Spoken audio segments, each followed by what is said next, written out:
Welcome to the Labrador podcast from Tales of Success Labrador Training. Hello everyone and welcome back to episode 35 of the Labrador podcast. So the Labrador podcast is the official podcast from Tales of Success Labrador Training. In this episode, I'm going to be answering a question that came in over on our Instagram account. I want to share my thoughts on it because I know it's going to be a big thing for probably quite a few of you that are listening. The question that came in was, how do I tackle reactivity to the doorbell and to visitors? Because currently it's absolute chaos. Now, I'm going to have to give this the usual warning that whatever I say in the episode is very general. It's general information and it's not necessarily right for each dog or each situation. Now, the dog in question I've never met in person. I don't know anything at all about their home setup, and I've also not witnessed the behaviour for myself. But hopefully what I say may be helpful to them, but also to you if you're experiencing similar sort of issues. So let's get going. Whenever we look at any behavioural challenge, whatever it is, we've got to really look at what's causing that problem, what triggers the behaviour, and what really gets the dog performing the behaviour that they are doing. And in this case, it's barking. We should only start working through any behavioural challenge when we know that bit of information. And that's no different at all to this particular question. We've really got to understand what's causing it. So we're going to start off by looking at the why. Why is the dog reacting to the doorbell and visitors? Essentially, we need to look at why it's happening. So first of all, could this behaviour be an emotional response? Dogs can react to these situations due to loads and loads of different emotions, and it could be things like fear, anxiety, excitement, uncertainty, anger, joy, frustration, and a million other responses, emotional responses that you can think of, really. It's essential to understand what your dog is feeling.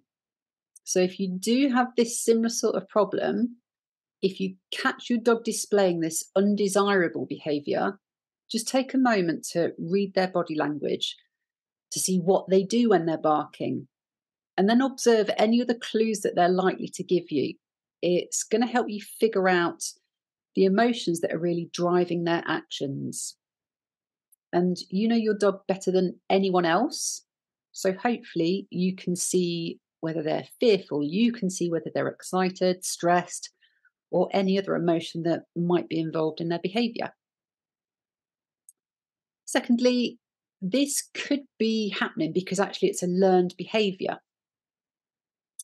Sometimes we as humans unintentionally teach our dogs to get excited when visitors come to the door. I know that sounds a bit bonkers because you've probably not gone out of your way to convince your dog that they should bark at every visitor that comes to the house. But actually the routines and the habits that we as humans have could have taken care of that for you. So an example of that might be that if the Amazon delivery driver rings your doorbell, you probably drop everything you're doing and rush straight to the door. And you've probably got a good bit of enthusiasm because it's an exciting parcel and you want to get there nice and quickly. Your dog, who is fast asleep on his bed at the time, picks up on that. They pick up on what you're doing and they think that rushing to the door with excitement is the right response. That's what they've seen you do. And guess what? Next time they hear that doorbell, they're going to remember that and they're going to join in and they're going to rush straight to the door with a huge amount of excitement because they're just joining in. That means the doorbell and the visitors just become simple little cues to your dog that something exciting is going to happen when they hear that doorbell. Next up, it might be happening because your dog just misunderstands what behaviours you like or dislike. Your dog may not realise that you dislike the behaviour that they're showing. So I want you just to have a little think and ask yourself a couple of questions here. Have you consistently communicated with them that their behaviour that they're doing in that moment is something that you want to stop? And do they truly understand what you're telling them? Just have a little think about how often they get to practice this really annoying behavior of barking, even when you're not around. So if they're home alone, what percentage of those times where they've been barking and practicing this behavior have you been able to effectively step in and show your dog that there's a better way? The percentage needs to be very, very high for your dog to really understand that you don't want them to do this behavior and there's better things to do. And finally, the behavior that they're displaying, this barking at the window and the doorbell, it could just be fueled by total self-reward on your dog's part. A brilliant phrase to remember, and this applies to so much stuff, is that dogs do what works for them. And if it works, they repeat it. So if barking at the window makes a potential threat go away, your dog will feel like they've accomplished something. That is self-rewarding behavior because they get what they want and what they like. And what they want and like in that situation is safety and actually the absence of a perceived danger. You could maybe even flip that around, and if your dog is barking because they know that the visitors are going to eventually come in and give them some attention, guess what? They get what they want. The barking worked. The humans came in and we gave them all that fuss and attention just to keep them quiet. So in your dog's mind, that means that the barking worked and they'll have learned that. And next time they're going to repeat the same process to get exactly the same result. So here's a common scenario that I want you to think about and just consider. Picture this in your minds. Just imagine that your Labrador is calmly sat in the living room window, watching the world go by and just generally surveying his land. And all of a sudden, he sees someone that he deems to be suspicious outside. And this suspicious person is going to all of the doors, and your dog perceives them as a risk to his people and his house. So guess what? He barks, and then he barks a little bit more. He's probably barking for two reasons at that point. One is to alert you, and the other is to scare off the suspect person. After a few seconds, that suspect character, they leave. And your dog feels like an absolute hero at that point. He just trots off, goes back to his bed, thinking what a total legend he is for doing such an amazing job of protecting his house and his people. That there is a dog that is being rewarded for his behavior. He achieved his goal and he got exactly what he wanted. He wanted the suspect character to go away, and in his mind, his barking totally achieved that. Your dog doesn't know it was just the postman delivering letters. He has no idea that that postie was no threat at all and that he would have left of his own accord. So that is how self-rewarding behavior can encourage your dog to do it again and again and again. And that self-rewarding behavior can happen every single day, multiple times a week. So where you live, how many times does the postman come?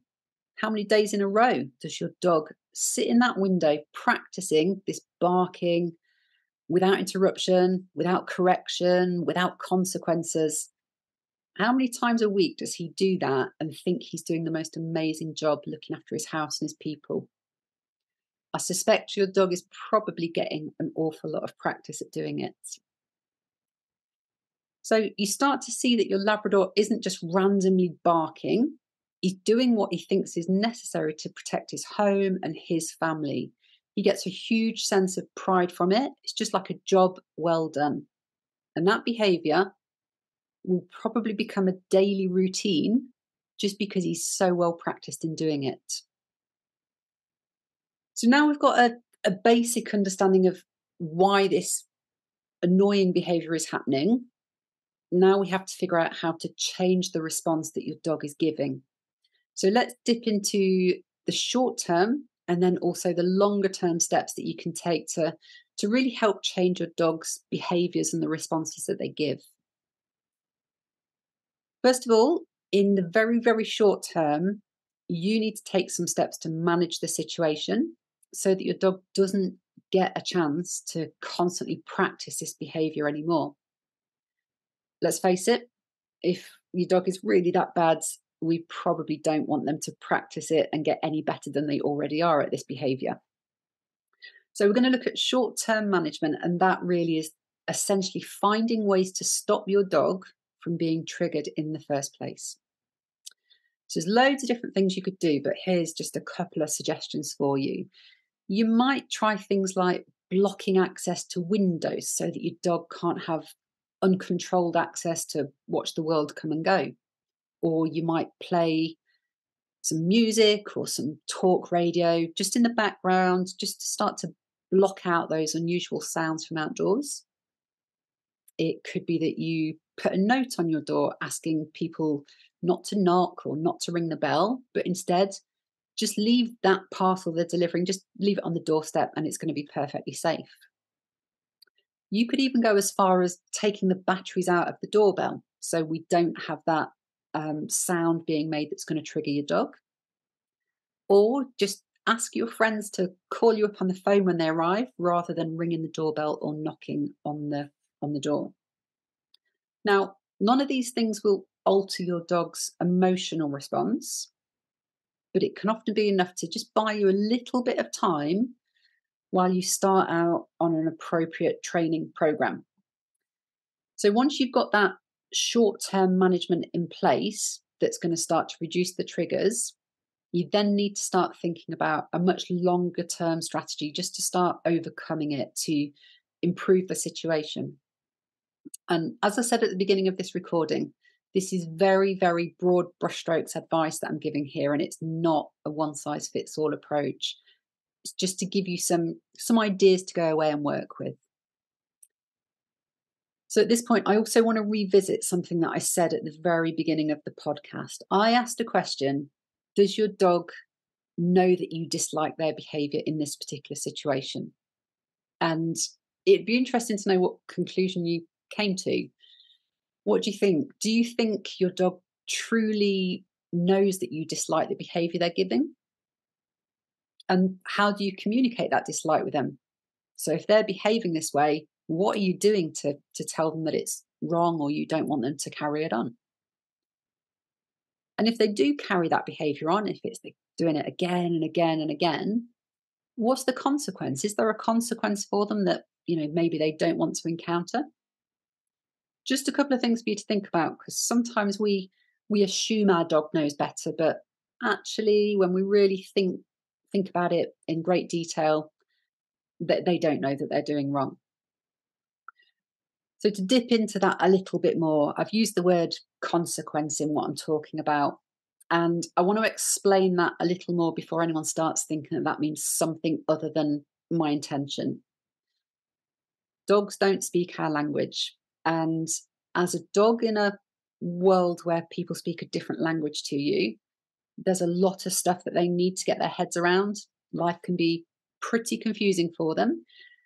And as their carers and their owners and their teachers, it's our job really to make their life as easy and straightforward to understand as possible.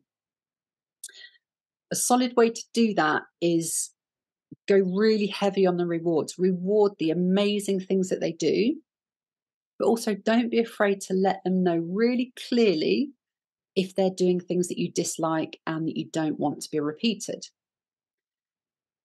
And if you do that, really, there's no confusion. It's very black and white with the rules. And you can start to help your dog make really well-informed choices about how they behave in certain situations. This is just helping them create this cause and effect relationship between their behavior and the outcomes that they receive from you. So in very, very simple terms, if they do good stuff, they get results that they like. If they do things that are not particularly wonderful, so bad stuff, they get results that they would prefer not to have. Now, it's so important that I emphasize here, this doesn't involve any form of physical punishment. We are way better than that. But we're talking about using consequences that are effective and focused on guiding your dog towards making better choices. And if we do that, you're not just telling your dog no or stop doing that. You're actually helping them understand that their behavior has a consequence and they can make better choices to achieve more desirable outcomes for them. It's all about positive reinforcement and some very gentle guidance to build a really strong and trusting bond between you and your Labrador. So let's look at what a consequence is. Well, that's going to be different for every dog, every human, every household, every situational scenario. I know plenty of people out there that only have to look at their dog in a certain way to communicate to them that they're being a little bit silly. Some will use an interrupter sound, which is what I do with some of my dogs. And that's simply me going, and that is enough. Some will pop their dog in a timeout if there's a continued behavior of undesirable stuff. Some might take away a toy. Others might make a noise, such as clapping your hands, or simply just saying the word no in a stern voice. Applying consequences does not mean you're abusing your dog. Far, far from it. It's just another way to communicate with them really, really clearly. If you are using consequences, you've got to make sure they're really, really well timed, make them clear to understand, and always show your dog a much better way to do things as an alternative. Hopefully that clears up the consequence element of what I'm talking about. So having dipped into that weird world of consequences for dogs, that really is just a very, very small part of teaching a dog how to make sensible choices that keep everyone safe. The other part is way, way more important. The biggest and most important part is that you must show your dog a better way to behave and reward the heck out of them every time they achieve what you want them to do. So, how are we going to show that reactive dog that there are better things to do than barking when they hear the doorbell or when they see a visitor? And that's really just teaching them that when they hear the doorbell, it now means something totally different. As things currently stand in this scenario, it appears that the dog hears the doorbell and sees probably the humans drop everything and run to the door whenever the doorbell rings. So you may have inadvertently taught them that people outside, the doorbell, visitors are fun and worth getting excited about.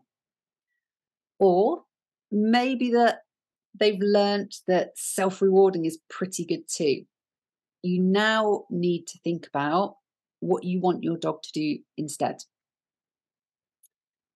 So for me, I only train Labradors, and I can pretty much guarantee that for every Labrador out there, there is a food type reward that is always going to win over any visitor to the door if you find the correct treat, reward, or food type. Labradors are foodies. We can channel into that without too much of a problem. So for this issue, my favourite alternative behaviour to work on is simply to teach the dog that every time they hear a doorbell, it means the most amazing, tasty treat is about to be served up somewhere different, somewhere far, far away from the front door. Actually, it's in the utility room or the kitchen or the dining room or the patio out the back of the house. It doesn't matter where, but it's somewhere far away from where they're used to going when they hear the doorbell. So in reality, the way that this is going to work, you're going to always start off with putting your short-term management in place. So that's things like restricting access to windows, playing music, putting a note on your door, and all that good stuff that I've already spoken about. Then you're going to need to prepare a stash of the most amazing food rewards and keep them in your kitchen or the place where you want your dog to go to as an alternative. Now, these amazing food rewards should only be used for doorbell training, and that's going to keep them special. When I train my own Labradors this, I personally have a bunch of licky mats available, and they've already got liver paste or peanut butter, and they're in the top drawer of the freezer ready for if I just need to grab one quickly. Whatever the treat is that your dog's going to go crazy for, I want you to make sure you have it easily accessible, a huge, plentiful supply, and also in a form that you can just deliver to your dog super quick. If you're making your dog wait for even 30 seconds to get that treat, it's not going to work. The moment will have passed. So make sure whatever it is, it's instantly accessible and you can shove it right underneath your dog's nose and they can enjoy it immediately. Now, if you have a doorbell that you can control from your phone, so lots of the smart doorbells are good for this, that is absolutely perfect. If you haven't, don't worry. You just need to get a neighbour, friend, family, someone that walked their dog down the street, anyone like that. You're going to have to rope them in to help you out occasionally. So as frequently as you can manage, and you can do this many times a day if time allows, get that doorbell ringing. But instead of instantly jumping up and heading to the door, I want you to jump up, run to the kitchen like an absolute lunatic, and be so exciting. Just encourage your Labrador to follow you all the way to the kitchen. Get them really excited to be running away from the doorbell into this place that you want them to go to instead. You're going to guide your dog to the place where you want them to be. So kitchen cupboard, fridge, freezer. And at that point, you want to produce instantly the most amazing treat that is going to get them excited. It's going to get them salivating. It's going to get them wanting to eat it immediately in that location. But whatever you do, don't go to the door. Do not go to that front door. Just let your dog have their treat. And once they've finished it, get back to normal as if nothing had ever happened. Just pretend that doorbell didn't make a noise. Go back to the sofa. Go and carry on working or whatever you would normally do. Because this process is about showing your dog that the doorbell now means that they get the most amazing free treat in a different room. It's never a cue that something exciting is happening at the door or at the window or on the driveway. Now, trying this once or twice and then giving up is probably what's likely to happen for a lot of people. They'll go, well, I did it twice and it didn't work. My dog was still reacting to the doorbell.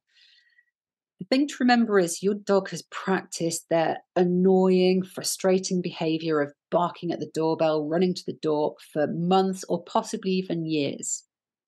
So you're going to need to practice this a lot. You're going to need to rinse and repeat the process every single day until you start to see that when the doorbell rings, your Labrador's instinct is to head straight to that kitchen instead of the door.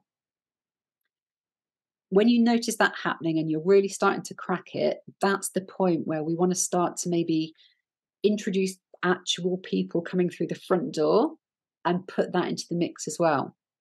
So if the doorbell rings, you're still going to run to the kitchen. You're going to give your dog that most amazing treats by the fridge.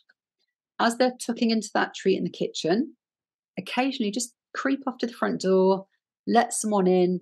Your visitors are in the house, but make sure those visitors are briefed. They are not there to provide excitement to the dog. They're actually there just to ignore your dog and allow your dog to really enjoy his treat in peace and quiet whilst remaining calm around those visitors that you've suddenly got in the house. Now, as I said at the beginning, I don't know the dog in question, so I don't know what has been tried before. This method may work, it certainly works for an awful lot of dogs out there, or it may require something a little bit different. And that's very much going to depend on the dog's emotions, their learned behaviours, and their understanding of rewards and consequences. If you've got a problem of your dog overreacting to the doorbell, I hope this information I've given you just gives you some things to think about and go away and work on. But as always, if you need more specific advice or training, you can take part in online or in-person training with us at Tales of Success Labrador Training, and you'll find all the information at talesofsuccess.com or email us at hello@talesofsuccess.com, and we'll be happy to guide you, support you, and point you in the right direction with your training. Thanks for joining us. Find out more by checking out talesofsuccess.com or search at Tales Success on your social channels.